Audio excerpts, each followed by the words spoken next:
Well, the last 10 days have been very exciting for India's space tech story, to say the least. On the 18th of November, Skyroot Aerospace made the Prarambh for India's new age rocketry and launched India's first privately built rocket. A week later, Pixel and Dhruva hitched a ride on an ISRO PSLV, marking another first. The many firsts for Indian space tech startups in 2022 don't end there.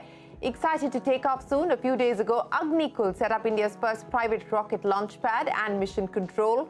Where? Well, in the backyard of ISRO, the mother of India's space program. And that speaks volumes. Indian space tech startups have truly come of age. Look at the number of space tech startups wanting to take off, now at over 100, with half of them being added in the last year alone. Investors have started lining up at the launch pad too. Funding for the Indian startup space in the space tech area has gone up by 5 times, from 22 million in 2020 to over 100 million in 2022. But founders will tell you it hasn't been easy until the liberalization of India's space economy in 2020. Now, a host of agencies, NSIL, InSpace, ISPA, they're all creating an enabling environment for private sector participation. A new space policy is also in the works. The opportunity is big. Satellites are getting smaller and sharper and want a cheaper and faster ride-sharing option. An Uber or an Ola to space. More than 20,000 smaller and sharper satellites are estimated to be launched in the coming decade.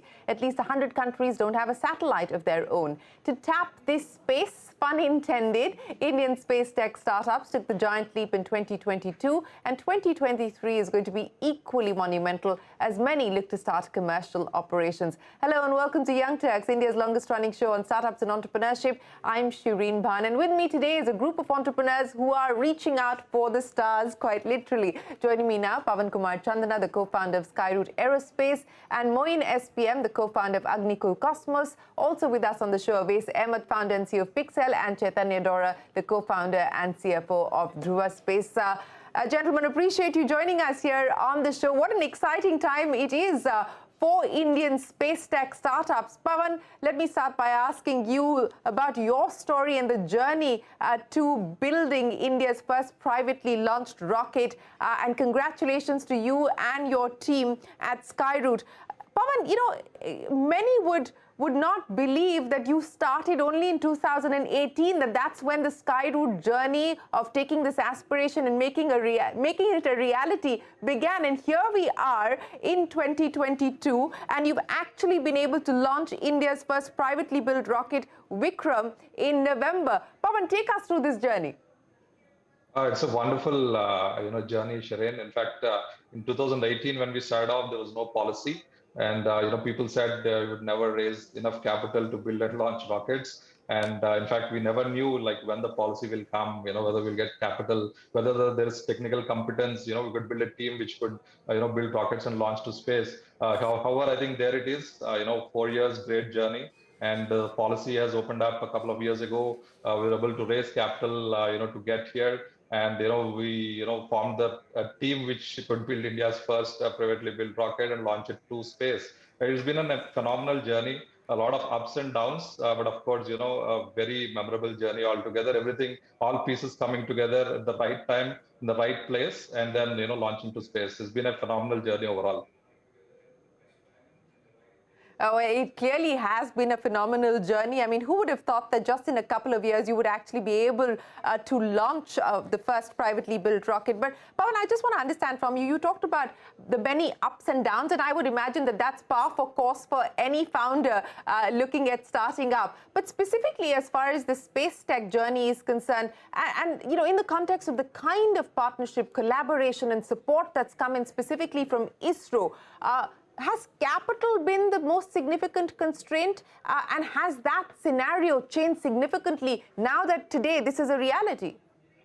So when we started off, Shereen, in fact, we thought policy would be the biggest bottleneck, and then we thought finance would be the second biggest bottleneck. But what it turned out to be, the capital became the first biggest bottleneck, and second bottleneck happened to be policy, which was super smooth, I would say. In fact, the support from ISRO in space has been so good. In fact, we didn't have any kind of delay, concerning them, and so it basically reversed the roles. But of course, like I mentioned, the capital has been very challenging because most of the funds did not have a thesis for space tech, And in fact, like all our friends here also would agree, it's been very challenging, to convince investors to put it in space tech, such deep, tech. And also there was always doubt, the policy has come out, but whether really it's going to, support in the way it claimed, right? That also has been a big doubt for the investors, but I think now everything is clear.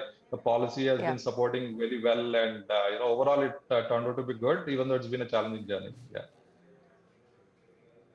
I would imagine. I don't know whether investors are feeling any FOMO at this point in time, but you've managed to raise $51 million in a Series B round led by Singapore's GIC, Pawan. So clearly things are turning around as far as even that capital constraint is concerned. But Moin, let me address that issue with you. And once again, congratulations to you and your team at Agnikul. And, as I pointed out to Pawan, even your journey, Moin, 2017, that's really when you started Agnikul. And look at where you are today, setting up India's first private rocket launch pad, of course, in ISRO's backyard. But again, the distance from idea, aspiration to reality really compressed. First of all, I think today is the 5 years of Agnikul. So we incorporated the company on December 1, 2017. So I think that's 5 years of journey for us. Well, congratulations. Congratulations. What a day to have you on, Moin. Thank you, Shereen. Yeah. And as Pawan was also telling about the policy factor, the investment factor, all of these things, we were also anticipating the same kind of hurdles in our journey. But with respect to the policy, I think establishment of InSpace was a major turnover. I think once that started happening, things started becoming very easy in explaining things to investors as well. Because the investors have, as Pawan was also telling, the thesis was not there, and more importantly, they were worried about the legal aspects of it. And once that started becoming clear, I think a lot of the space companies have actually raised money. And I think you were also mentioning about 100 space startups coming up. I think that's the entire aspect of it, right? The legal and the finance comes together. I think all your problems are solved, and then you focus on the technology aspect of it. And that is what we are focusing on. Well, speaking about the road ahead, given the journey already covered, as well as the fact that whether it's the policy environment or it is the support coming in from both the private sector as well as ISRO and others, as well as perhaps a lot of international interest, what is planned now as far as priorities are concerned, Moin, before I get Awais and Chaitanya to come in? Can you please repeat your question? I'm sorry, I just had some kind of a... Yeah, I was asking you about what the priorities are now going to be, Moin. Year 5 done, what's the priority from here? Yeah, the first priority is to have our launch. That is the more important one, because that will be exactly demonstrating our technological prowess as well, because we will be doing liquids, and that's something that is keeping us on our boots. And from there, yes, we'll be focusing on the orbital class, and that's something that we are targeting next year as well. So for the next 1 year, I think we're pretty much occupied with our vision and our milestones that we have to meet. So that's exactly what we'll be focusing on. Okay, so let's talk about missions and milestones. And let me ask Awais that, founder and CEO of Pixel. Awais, many thanks for joining us. And again, for the benefit of our viewers, like Pawan, you've managed to deal with the capital constraint. In fact, you've raised about $35 million to date. A whole host of investors, including the likes of Lightspeed, Bloom, etc., raised another $25 million in April this year of 2022. Awais, what is the milestone that you're hoping to clock? What's the priority? Thanks for having me, Shereen. It's always a pleasure to be here. So I think, we kickstarted the journey in April of this year after a long wait in sending India's first private commercial satellite up there. And then, finally, in last Saturday, we launched the first satellite that we worked on, which was Anand, that finally went up on the ISRO PSLV rocket. So seeing India's first private commercial satellite that we started work on, launching on an Indian workhorse PSLV was obviously a great moment. There were about 50, 60 folks from our company that went up all the way to Sriharikota to see the launch. So the major milestone up until this point essentially was to be able to show that we as a company can build and launch space hardware that works in space and then can beam down imagery, because building hardware on ground is an entirely different magnitude of problem from having something in space that can actually work, as I am sure all of us here would agree. So getting that up there and actually beaming down imagery was the first big milestone that we were focusing on. That was the past 2 to 3 years of our work at Pixel. And then the next step is showing that there is a market for this, right? You can raise as much investment as you want. You can raise as many funding if you want. But then if you don't have customers paying for the imagery that you're getting, if you're not generating revenue, then you can't build a sustainable business, which is in the end what this is all about. So our focus has been then to get customers from around the globe, such as Rio Tinto or data farming in mining or agriculture, to actually use the data, pay us for the data, and then go from there. The next big milestone is then to finish the 0 to 1 journey that we have done now, to go from the 1 to N journey, where we now scale up our operations, put many more satellites up there, larger satellites up there that can start commercial operations, that can kickstart the revenue that's actually coming in. So we are currently in the process of working on 6 commercial grade satellites, which will be much larger, which will have a much longer lifetime. And we are already funded for those with the round that we raised earlier this year. So I think, we are heads down working on these satellites, sending them up there. And then the next big milestone is showing that we can be a commercially sustainable company. So a quick follow-up question, Awais. 6 commercially graded satellites. When are you expecting to put them out there? When do they go up? And secondly, you talked about something very important. I want each one of you to address that issue. Revenue potential, the market opportunity, and the monetization capability of each of these ideas and each of these businesses. And, I know that Pixel, for instance, has already launched or already inked about agreements with 50 customers so far. Give us a sense of the size of this market, the kind of opportunity and revenue potential that you're looking at. Absolutely. So I think answering your first question with regards to the 6 satellites, they are already in production right now in the lab behind me here, and they'll be ready for launch by the middle of next year. So in the second half of next year, we intend to put 6 of these satellites up there, and then these 6 will provide us with global coverage every 2 days. So no matter what geography we're looking at, whether that's India here or whether that's the North America on the opposite side of the world, we'll be able to see an image of a place and then repeat that every 2 days, and that's possible for every part of the world. So that's going to happen in the second half of next year, and we're already on our way to that. In terms of the market opportunity, there are 2 strategies for us. In India, it's to grow the ecosystem, because apart from government agencies working with ISRO and procuring satellite imagery, that's been the only ecosystem. Now there are few startups that have come up, but it needs to significantly grow to large enterprises that can actually buy imagery from us and understand why buying this is important.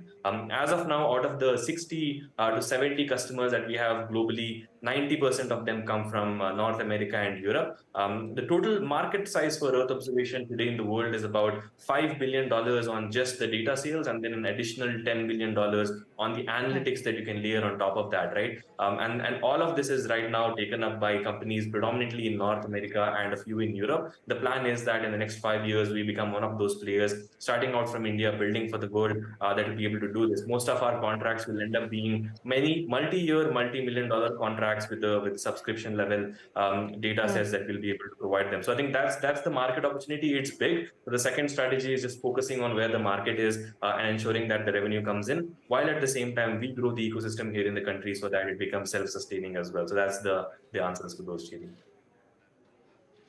Well, based in India, but taking the model and servicing the opportunity that the world offers at this point in time, that's clearly going to be part of the strategy for each one of you, I would imagine. But Chaitanya, let me come to you and address the Dhruva story, because you've got a couple of years on these gentlemen, one 2018, one 2019, one 2017. So Chaitanya, I want to understand from you the experience of actually setting up Dhruva as a full stack service provider, and where you see the market opening up as of today, and pick up on the point that Awais was mentioning of how India and Indian companies like yours can service the global market.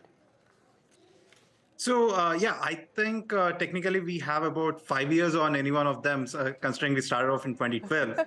But the market was completely different, and we really, the market started kicking off in 2018, 2019 timeframe. That's when we restarted Dhruva, and while we carry a lot of legacy that helped us in the new iteration, that's when we started everything off. And we do strongly believe in the full stack solution story. And when we started off, people are like, you guys are doing too much, it's too wide a breadth. But today I can confidently say that we are executing projects across the board. Something that's been close to us is that we need to work with the customers and start launching all our missions based on the customer requirements. So that's been going well. Uh, and yes, building in India for the world has been our tagline right from the start. We Back in 2012, when Dhruva first started, one of the reasons Sanjay started the firm was because he built his first satellite as a student, and he's seen how much of a difference the costs across the board are, like compared to India.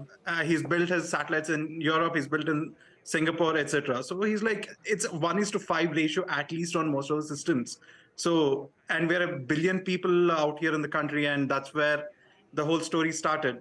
And yeah, we strongly believe that we can address the whole global market. I think currently we stand at about 2 to 3% of the global space economy, and with the privatization and the great push that ISRO in space and the current regime has been giving, we think we can easily scale up that percentage to much higher numbers. Yep. Yeah, I would imagine that is what each one of you is hoping to do, is to build out that market further.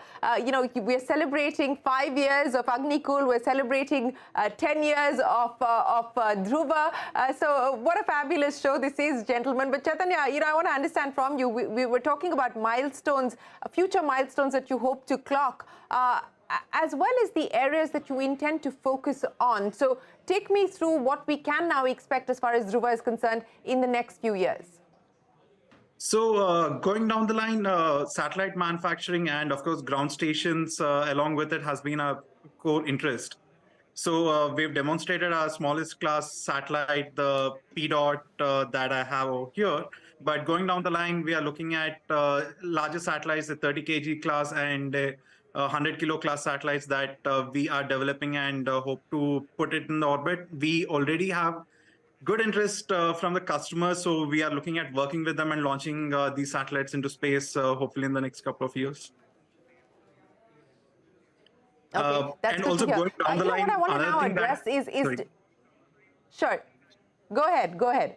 Yeah, also we also want to start working more on the constellation probabilities and building up to the constellation, be it for us or be it for the customers.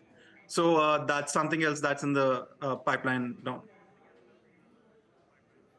Well, what I want to address with each one of you, and Pawan, let me get you to address that. This whole business of space economics, we were addressing the issue of the opportunity that is available for the taking at this point in time, and the opportunity that each one of you is going after. But more importantly, also on the cost side, because you have some fairly aggressive aspirations and targets that you've set as far as the cost side is concerned. Pawan, you talk about bringing down the costs by almost 50%. That's the aim for Skyroot, to cut satellite launch costs by up to 50%. So if you can address both those issues, the monetization and the revenue potential, as well as what you're hoping to do on the cost side and how you intend to bring costs down by 50%.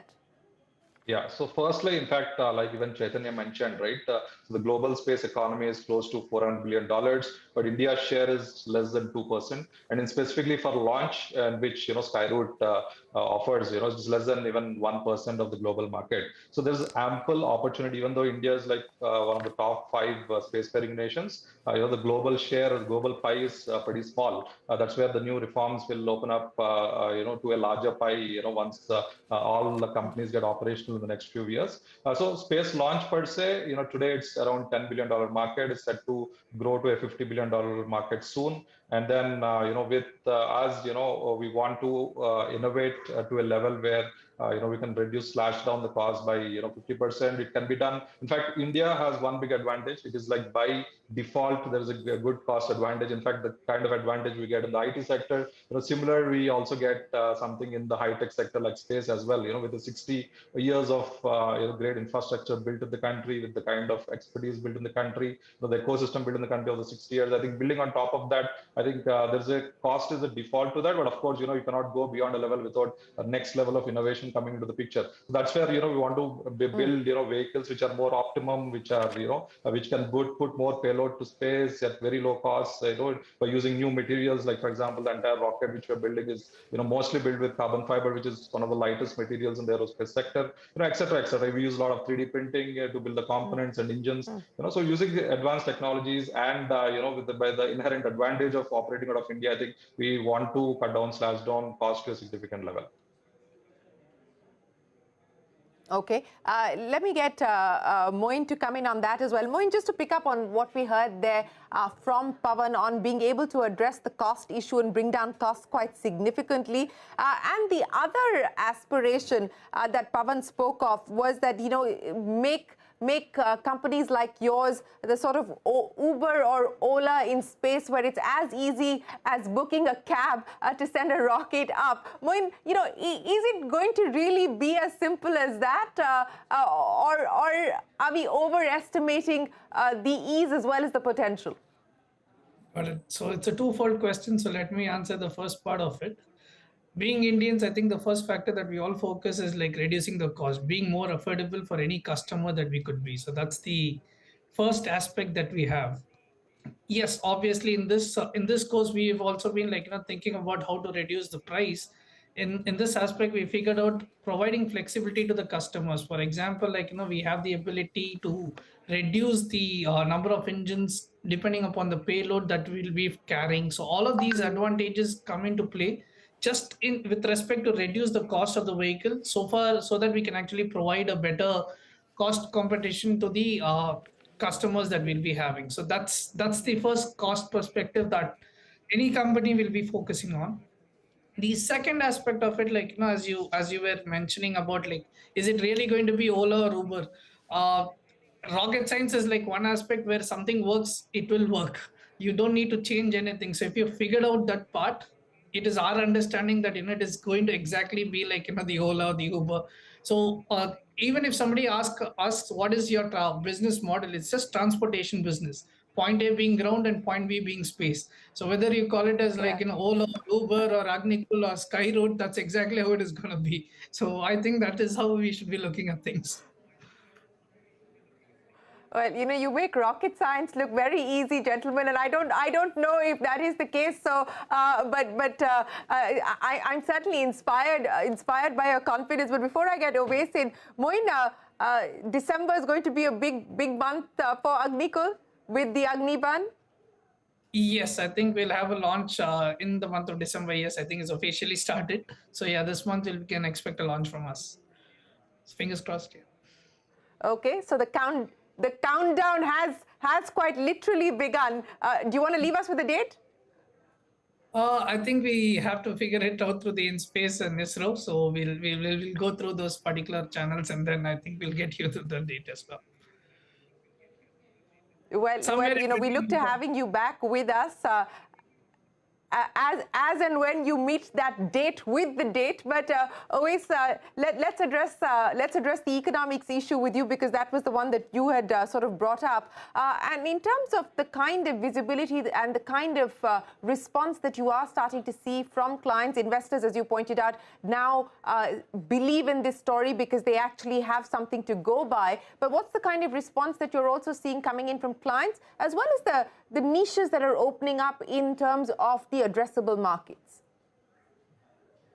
Sure. So I think, the good thing has been that this is when we started looking at hyperspectral data, we didn't want to start with something that someone else had done in some other country and then replicate that here in the country. We wanted to very clearly focus on something that no one else in the world had done. So when we started in 2019, there existed no way of obtaining hyperspectral data from space, which should help us see a lot more things with regards to the health of the planet. And we said, if this is a data set that's not available out there on the internet, we will build our own satellites then to provide it. And even today, we are the only ones that are currently operating a hyperspectral commercial satellite from space, which also happens to be the highest resolution one. So thanks to that, a lot of clients that had the need for this data, which we had validated before we even got started manufacturing on this, they reached out to us through our website. They reached out to us on our email asking us that this is the data set that they require. Mining companies reached out saying we need help with containing the environmental impact that the mines have had. Oil and gas companies have reached out to us telling us that there are leaks that occur in these pipelines and we need satellite help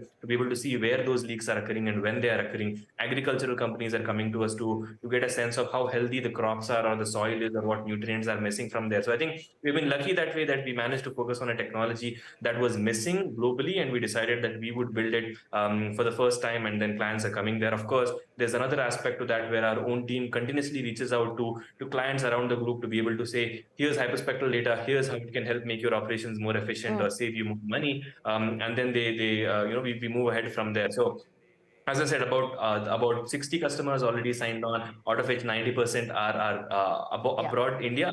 But we're starting to see money already starting to come in. I think that's the biggest validation, that when you have some technology that you have built and then customers are starting to pay for that data, that happens. In our case, we didn't really look at the economics that much. We wanted to focus on the premium data set, right? The cost aspect and the cost savings and the efficiency that come from manufacturing here in Bangalore are obviously a big bonus, but from our perspective, we want to provide a premium data set to our customers that they don't have access to today, that they will not get access to in the closed run, and that's why we can still charge the same amount of prices that anyone else is able to charge globally. At the same time, our costs and spendings are much lower, meaning that we have much higher margin. So we look at cost as a big bonus, focusing on the innovation aspect of it, providing something that no one else has access to, but absolutely being here has its advantages in terms of keeping things very, very low cost and efficient, which is important if we need to grow the pie of the economy. If we need to make that $400 billion, that $1 trillion in the next 2 years, that's important for us to do.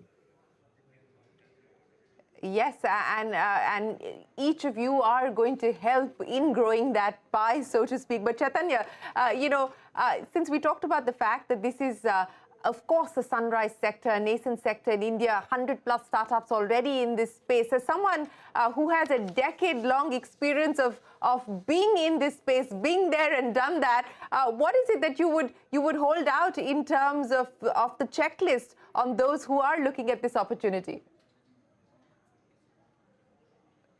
One, perseverance, and two, having to be meticulous, right? So the amount of testing that our team has done for every bit of launch, be it on the satellite, be it on the ground segment, is just immense.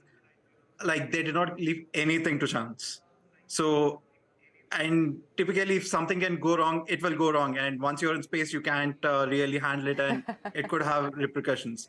So it's necessary that, whoever's coming in, they do have that drive and also have a long-term vision where they're going. Because it is, end of the day, relatively, it's a deep tech sector. So you can't expect someone to be, okay, today we do it, tomorrow I change my idea, day after tomorrow, that's not going to sustain. So it's necessary to have like a really long-term plan and understand what's needed in the sector. So, yeah.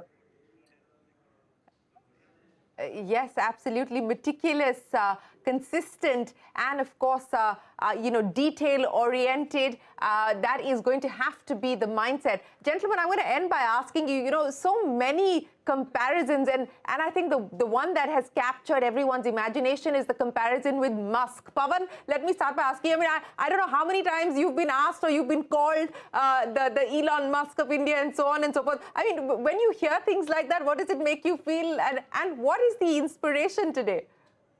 Yeah, so definitely, I think Musk has been an inspiration for many space entrepreneurs and the space sector as a whole, for sure.